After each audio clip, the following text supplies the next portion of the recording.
নমস্কার, আমি লাবণ্য মুখার্জি।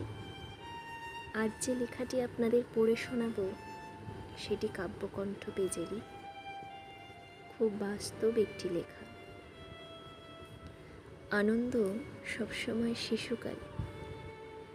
আনন্দ যেন লুকিয়ে থাকে শিশুকালের ভাঁজে।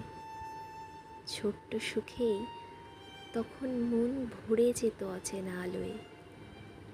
একটা খেলনা, একটা বিকেল ছিল পৃথিবীর সমান।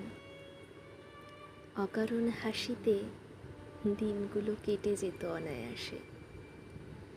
দুঃখ তখন এতটা গভীর হতে জানত না।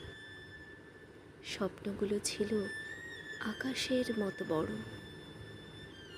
বড় হতে হতে হারিয়ে গেছে সেই সহজ সুখ।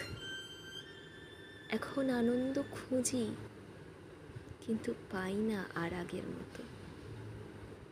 তাই মনে হয় সত্যিকারের আনন্দ ছিল শিশুকালেই।